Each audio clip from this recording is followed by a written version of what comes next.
ಇವತ್ತು ನಮ್ಮ ವಿಜೇತ ವಿಶೇಷರ ದೇವರ ಮಕ್ಕಳ ದೇಗುಲದಲ್ಲಿ ದಿವಂಗತ ಜ್ಞಾನ್ವಿ ಎಂ ಸನಿ ಇವರ 3ನೇ ವರ್ಷದ ಪುಣ್ಯತಿಥಿಯನ್ನು ನಾವಿಲ್ಲಿ ಆಚರಿಸ್ತಾ ಇದ್ದೇವೆ. ಶ್ರೀಯುತ ಗೌರವ ಮಂಜುನಾಥ್ ಇವರ ಧರ್ಮಪತ್ನಿ, ಜೊತೆಯಲ್ಲಿ ಕಷ್ಟ ಸುಖವನ್ನು ಹಂಚಿಕೊಂಡು ದೇವರಿಗೆ ಬಹಳ ಪ್ರೀತಿಯಾಗಿ ಅವರನ್ನು ಬೇಗನೆ ಕರ್ಕೊಂಡು ಹೋದರು. ಆದರೆ ಅವರ ಜೊತೆಯಲ್ಲಿ ಕಳೆದಂತಹ ಸಮಯ ಅವಿಸ್ಮರಣೀಯವಾದ ಸಮಯ. ಅದು ಮತ್ತೆ ನೆನಪಾಗಿ ನಮಗೆ ಕಾಡ್ತದೆ. ಸಿಹಿ ನೆನಪು ಕೈ ನೆನಪಾಗಿ ಕಾಡ್ತದೆ. ಈ ಸಂದರ್ಭದಲ್ಲಿ ಉಪಸ್ಥಿತಿರುವಂತಹ ಗೌರವಿತರಾದ ಶ್ರೀ ಮಂಜುನಾಥ್ ಇವರಿಗೆ ವಿಜೇತ ವಿಶೇಷ ಆಡಳಿತ ಮಂಡಳಿಯ ಪರವಾಗಿ, ಮುಖ್ಯಸ್ಥೆ ದೇವರ ಮಕ್ಕಳ ಪರವಾಗಿ, ಗೌರವಿತ ಶಿಕ್ಷಕ ಹಾಗೂ ಶಿಕ್ಷಕೇತರ ಸಿಬ್ಬಂದಿಯ ಪರವಾಗಿ ಅತ್ಯಂತ ಗೌರವಪೂರ್ವಕವಾಗಿ ನಾನು ಸ್ವಾಗತಿಸಿದ್ದೇನೆ.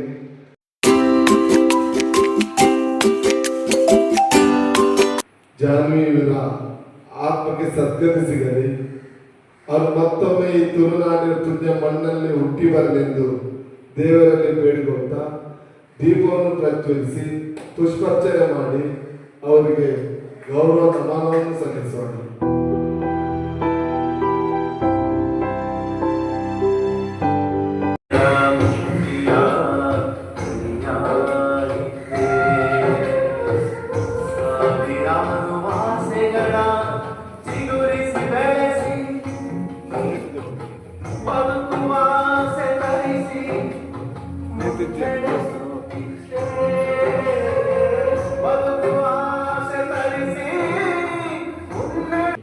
ಎಲ್ಲ ಮಕ್ಕಳು ಎದ್ದು ನಿಂತು 1 ನಿಮಿಷದ ಮೌನವನ್ನು ಆಚರಿಸಿ ಅವರ ಅಗಲಿದಂತ ಆ ದಿವ್ಯ ಚೇತನಕ್ಕೆ ಸದ್ಗತಿ ಸಿಗಲಿ, ಅವರ ಮನೆಯವರಿಗೆ ಆ ದುಃಖವನ್ನು ಸಹಿಸುವಂತ ಶಕ್ತಿಯನ್ನು ಭಗವಂತನ ದಯಪಾಲಿಸಲೆಂದು ನಾವೆಲ್ಲರೂ ಪ್ರಾರ್ಥಿಸೋಣ. ನಮ್ಮ ಮಕ್ಕಳನ್ನು ಹಾಡಿದ ಮತ್ತು ಶುಭ ಬರಬೇಕಂತ ಕೇಳ್ತೀವಿ.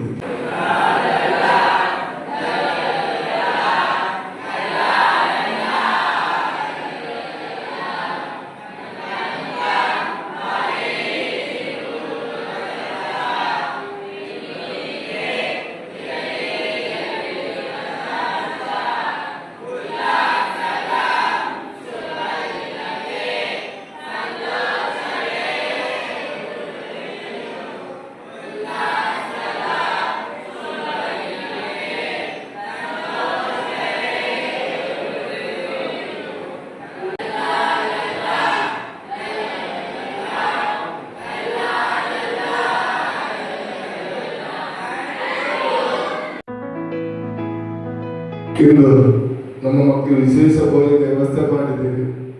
ಈ ಮಕ್ಕಳು ಸಮಾಜದ ಕಟ್ಟ ಕಡೆ ಇರುವಂತಹ ವ್ಯಕ್ತಿಗಳು. ಹಸಿದ ಒಟ್ಟಿಗೆ ಭ್ರಷ್ಟನ ಭೋಜನ ಹಾಕಿದ್ರು ಅದು ವೇಸ್ಟೇ. ಆದರೆ ಹಸಿದ ಹೊಟ್ಟೆಗೆ ಹಾಕುವ ಒಂದೊಂದು ತುತ್ತು ಅನ್ನೋ ಅದು ದೇವರಿಗಿಟ್ಟ ನೈವೇದ್ಯ.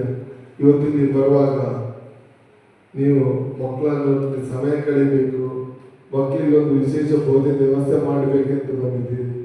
ಆದರೆ ಇಲ್ಲಿಂದ ತೆರಳುವಾಗ ಈ ಮಕ್ಕಳಿಗೆ ಅನ್ನದಾನ ಮಾಡಿದಂತ ಆ ಪುಣ್ಯದ ಫಲ ನಿಮ್ಮ ಜೊತೆಗಿರ್ತದೆ. ಆ ಪುಣ್ಯದ ಫಲ ಸಂಪೂರ್ಣ ಪ್ರಾಪ್ತಿಯಾಗಲಿ ಎಂದು ಕಾರ್ಕಳದೊಡೆಯ ವೆಂಕಟರಮಣ ದೇವರ ಬೇಡಿಕೊಳ್ತಾ ಮೊದಲೊಮ್ಮೆ ನಿಮಗೆಲ್ಲರಿಗೂ ಧನ್ಯವಾದ ಅರ್ಪಿಸ್ತಾ ಸಂಸ್ಥೆ ಸವಿ ನೆನಪಿಗಾಗಿ ಪುಟ್ಟ ಕಿರು ಕಾಣಿಕೆ ನೀಡ್ತೇವೆ. ತಾವು ದಯವಿಟ್ಟು ಅದನ್ನು ಸ್ವೀಕರಿಸಬೇಕಾಗಿ ವಿನಂತಿಸುತ್ತೇವೆ.